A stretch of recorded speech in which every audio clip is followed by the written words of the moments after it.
नमस्कार। BSc part second के physical chemistry के चैप्टर इलेक्ट्रोकेमिस्ट्री सेकंड में आज हम ईएमएफ ऑफ ए सेल अर्थात सेल के विद्युत वाहक बल या हम सेल पोटेंशियल भी कह सकते हैं, इसकी स्टडी करेंगे। सेल पोटेंशियल की स्टडी करने से पहले हम यह जानें कि इलेक्ट्रोड पोटेंशियल क्या होता है। सेल में जो धातु और धातु धनायन है उनमें आपस में साम्य स्थापित हो जाता है। कैसे? जो धातु इलेक्ट्रोड है उसकी धातु इलेक्ट्रॉन त्याग कर धातु आयन में परिवर्तित हो जाती है और ये धातु आयन विलयन में चले जाते हैं। विलयन में उपस्थित धातु आयन इलेक्ट्रॉन ग्रहण करके पुनः धातु में परिवर्तित हो जाते हैं और यह धातु इलेक्ट्रोड पर निक्षेपित हो जाती है। तो इस तरह से धातु और धातु आयन के मध्य साम्य स्थापित हो जाता है। तो धातु परमाणु तथा धातु धनायनों के मध्य जो साम्य स्थापित होता है उसके कारण धातु की छड़ या धातु इलेक्ट्रोड और धातु धनायनों के मध्य आवेश का पृथक्करण हो जाता है, सेपरेशन हो जाता है, जिसके कारण दोनों के मध्य यानी धातु इलेक्ट्रोड और विलयन के मध्य विभवांतर उत्पन्न हो जाता है। इस विभवांतर को ही इलेक्ट्रोड विभव कहते हैं अर्थात इलेक्ट्रोड पोटेंशियल कहते हैं। तो हम इलेक्ट्रोड पोटेंशियल को किस तरह से परिभाषित कर सकते हैं? विलयन में धातु एवं धातु आयनों के मध्य उत्पन्न विद्युत विभवांतर को इलेक्ट्रोड विभव कहते हैं, इलेक्ट्रोड पोटेंशियल कहते हैं। अब किसी सेल में दो अर्ध सेल अभिक्रियाएं होती हैं अर्थात प्रत्येक इलेक्ट्रोड पर एक अर्ध सेल अभिक्रिया होती है। तो प्रत्येक अर्ध सेल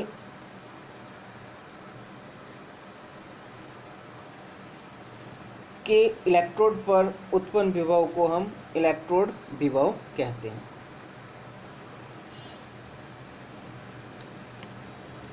अब इलेक्ट्रोड विभव या सेल विभव की उत्पत्ति के क्या सिद्धांत हैं? इलेक्ट्रोड विभव या सेल विभव की उत्पत्ति के दो सिद्धांत दिए गए, यानी दो सिद्धांत के द्वारा समझाई गई। सबसे पहला है नर्न्स्ट सॉल्यूशन प्रेशर थ्योरी या नर्न्स्ट का विलयन दाब सिद्धांत और दूसरी है मॉडर्न थ्योरी, आधुनिक सिद्धांत। इसमें सबसे पहले हमने नर्न्स्ट सॉल्यूशन प्रेशर थ्योरी या नर्न्स्ट का विलयन दाब सिद्धांत। जब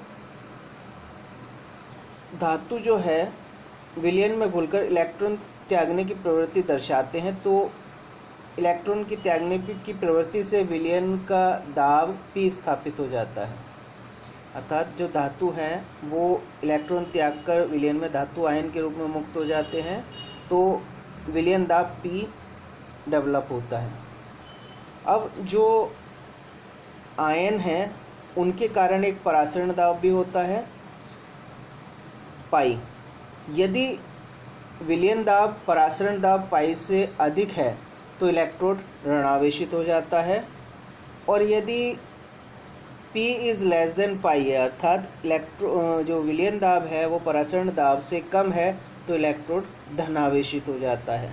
तो इस तरह से ऋणावेशित और धनावेशित होने के कारण इन दोनों के अंतर के आधार पर इलेक्ट्रोड विभव स्थापित हो जाता है।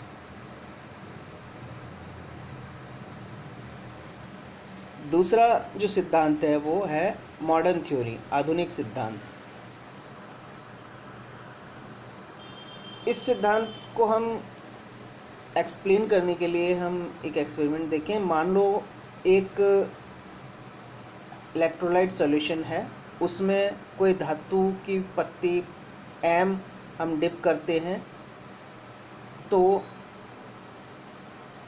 उस धातु की पत्ती पर तीन तरह की अभिक्रिया होगी। सबसे पहली जो धातु आयन है वो धातु की पत्ती से आकर टकराएंगे, यानी धातु आयन धातु की पत्ती से आकर टकराते हैं और ऐसे ही वापस टकराकर धातु आयन के रूप में ही लौट जाते हैं अर्थात बिना कोई अभिक्रिया करे लौट गए, पहली स्थिति। सेकंड, धातु आयन इलेक्ट्रोड से टकराएंगे और अपना इलेक्ट्रॉन इस धातु की पत्ती को इलेक्ट्रोड को दे देंगे और धातु परमाणु में परिवर्तित हो जाएंगे। अर्थात हम ये कह सकते हैं कि धातु आयन अपचयित हो गए, यानी जो धातु आयन जो हैं वो इलेक्ट्रॉन ग्रहण करेंगे और किसमें, धातु में परिवर्तित हो जाएंगे। तो सेकंड में जैसे ही कोई धातु आयन आया वो इलेक्ट्रोड से इलेक्ट्रॉन ग्रहण करके और अपचयित हो जाता है और धातु परमाणु में परिवर्तित हो जाता है। यह अभिक्रिया अपचयन कहलाती है। थर्ड कंडीशन में धातु आयन जो है वो इससे इलेक्ट्रोड से टकराते हैं और धातु परमाणु अपने n इलेक्ट्रोड को दे देते हैं और वह आयन में परिवर्तित हो जाते हैं। अर्थात धातु का ऑक्सीकरण हो जाता है, धातु परमाणु ऑक्सीकृत हो जाती है। तो यहाँ 3 कंडीशन हुई। जो आयन है वो सीधे ही टकराकर बिना कोई अभिक्रिया करके लौट गए। एक में आयन ने इलेक्ट्रॉन ग्रहण करके धातु परमाणु में परिवर्तित हो गए, यानी अपचयन हुआ।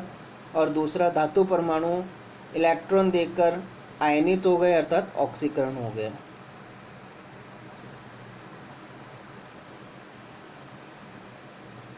तो यदि धातु की ऑक्सीकृत करने की प्रवृत्ति बहुत अधिक होती है तो इलेक्ट्रोड पर इलेक्ट्रॉनों की संख्या बढ़ जाती है और विलयन की तुलना में इलेक्ट्रोड का कुछ ऋणात्मक विभव उत्पन्न हो जाता है। इसके विपरीत यदि धातु के ऑक्सीकृत होने की प्रवृत्ति कम होती है तो आयन उस पर अपचयित हो जाएंगे और विलयन की तुलना में धातु पर कुछ धनात्मक विभव उत्पन्न हो जाएगा। तो इस तरह से इलेक्ट्रोड पर ऋणात्मक और धनात्मक विभव उत्पन्न हो जाते हैं। अब धातु और धातु आयनों के मध्य उत्पन्न हुए इस विभव को ही हम इलेक्ट्रोड विभव या इलेक्ट्रोड पोटेंशियल कहते हैं। अब दो भिन्न भिन्न इलेक्ट्रॉनों को उनके विलयन और तथा उनके विलयनों को परस्पर जोड़ दें तो विद्युत धारा बहने लगती है। इन दोनों इलेक्ट्रोड के विभव के अंतर को उस सेल का विभव या सेल का विद्युत वाहक बल कहते हैं। तो हम सेल के विद्युत वाहक बल को किस तरह से परिभाषित कर सकते हैं? गैल्वेनिक सेल में दोनों इलेक्ट्रोड के विभव का वह अंतर जिसके कारण विद्युत धारा उच्च विभव वाले इलेक्ट्रोड से निम्न विभव वाले इलेक्ट्रोड की ओर बहती है, विद्युत वाहक बल कहलाता है, या हम कह सकते हैं सेल पोटेंशियल कहलाता है। तो एक गैल्वेनिक सेल में कैथोड और एनोड के विभवों के अंतर को हम क्या कहेंगे? सेल विभव कहेंगे। अर्थात E cell equal to E cathode minus E anode. अर्थात कैथोड के इलेक्ट्रोड पोटेंशियल और एनोड के इलेक्ट्रोड पोटेंशियल का अंतर सेल का विद्युत वाहक बल या सेल विभव कहलाता है। अब यदि दोनों अर्ध सेलों में विद्युत अपघट्य के विलयन की सांद्रता 1 हेम है तो जो सेल का विभव होगा उसको हम स्टैंडर्ड सेल पोटेंशियल या मानक सेल विभव कहते हैं। अब हम सेल विभव का मापन या मेजरमेंट किस तरह से करें?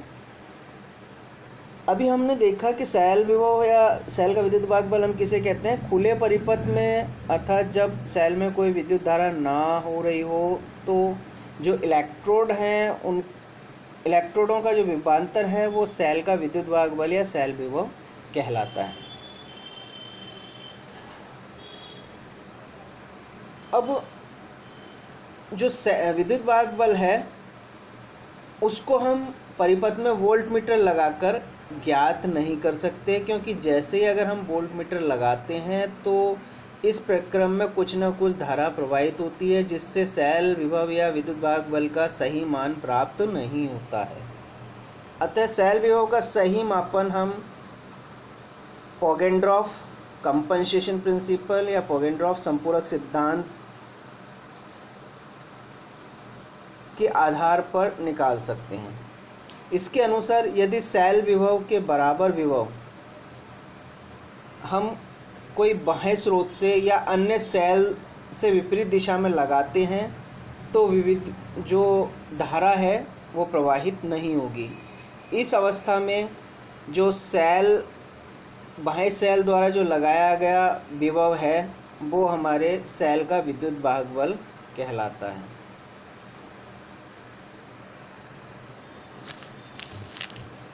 सेल का विद्युत वाहक बल का मापन करने के लिए हम पोटेंशियोमीटर का उपयोग करते हैं। पोटेंशियोमीटर में AB जो है एक पोटेंशियोमीटर में AB जो है एक तार है।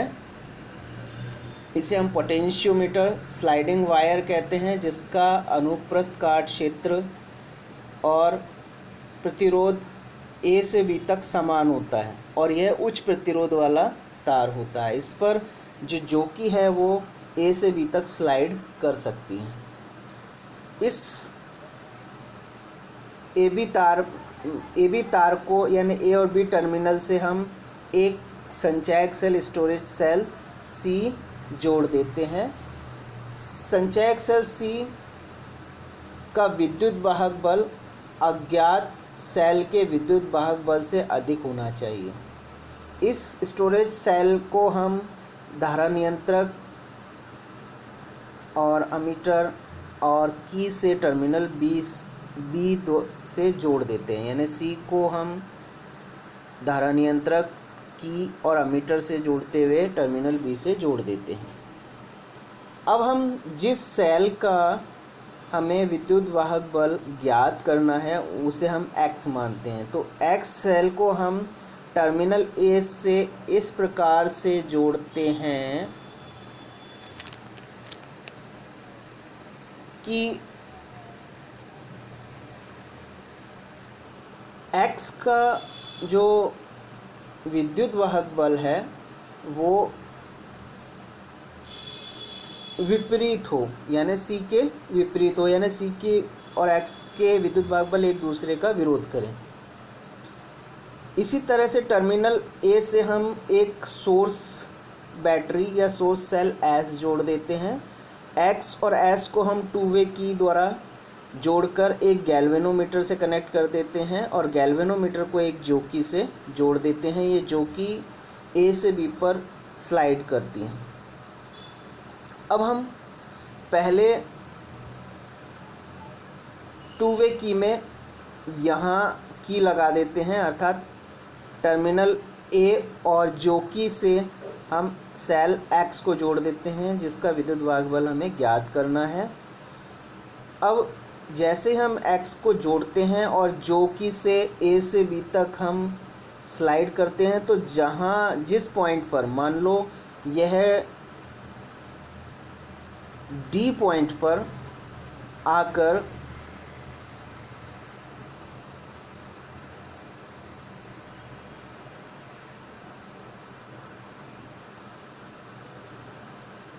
A से B तक जब हम स्लाइड करेंगे तो D पॉइंट पर आकर गैल्वेनोमीटर में विक्षेप शून्य हो जाता है, अर्थात धारा का प्रवाह बंद हो जाता है। तो वो D पॉइंट हम नोट कर लेते हैं, अर्थात A से D तक की दूरी या लंबाई हम ज्ञात कर लेते हैं। ये लंबाई AD आती है जो कि किसके प्रोपोर्शनल होगी, सेल X के विद्युत वाहक बल के प्रोपोर्शनल होती है। अब हम X के यहाँ से की निकालकर अब हम यहाँ की लगा देते हैं, यानी सोर्स सेल को गैल्वेनोमीटर से जोड़ देते हैं और जोकी को A से B तक स्लाइड करते हैं। मान लो स्लाइड करते हुए ये D डैश बिंदु पर आकर गैल्वेनोमीटर में विक्षेप शून्य आता है, तो वह दूरी हम नोट कर लेते हैं। ये दूरी हमें AD डैश प्राप्त होती है जो कि किसके प्रोपोर्शनल होगी, ES के। तो इस तरह से हम X और S इसके लिए AD और AD डैश दूरी ज्ञात कर लेते हैं। अब हमने देखा कि जो सेल X है उसका विद्युत वाहक बल EX है जो कि किसके प्रोपोर्शनल है, A से D तक विभव के ड्रॉप के प्रोपोर्शनल, या हम कह सकते हैं AD लंबाई के। इसी तरह से ES जो सोर्स सेल है उसका विद्युत वाहक बल ES किसके प्रोपोर्शनल है, A से D डैश तक विभव ड्रॉप के या पोटेंशियल ड्रॉप के, और यह किसके प्रोपोर्शनल होगी, लंबाई ए डी डैश की, जो कि अभी हमने प्रयोग से निकाली है। अब हम E X upon E S equal to A से डी तक पोटेंशियल ड्रॉप अपॉन ए से डी डैश तक potential drop equal to A D upon A D dash, ये फार्मूला है। इसमें हम ए डी और ए डी डैश की वैल्यू रखते हैं। यानी अगर हम इससे इस फार्मूले से ई एक्स निकालें तो ई एक्स इक्वल टू होगा ए D upon A D dash into E S. तो यहाँ ए डी हम पोटेंशियोमीटर से निकाल लेते हैं, ए डी डैश भी पोटेंशियोमीटर से निकाल लेते हैं, और ई एस जो कि स्टैंडर्ड सेल है, उस स्टैंडर्ड सेल का यानी मानक सेल का विद्युत वाहक बल हमें पहले से ही पता है। तो ये तीनों वैल्यू रखकर हम अज्ञात सेल का विद्युत वाहक बल निकाल लेते हैं। तो इस तरह से हम पोटेंशियोमीटर द्वारा किसी भी सेल का विद्युत वाहक बल का मापन कर लेते हैं। अब सेल के विद्युत वाहक बल ईएमएफ की गणना, कंप्यूटेशन ऑफ सेल ईएमएफ। किसी सेल के ईएमएफ की गणना करने के लिए हम दो सूत्रों का उपयोग करते हैं।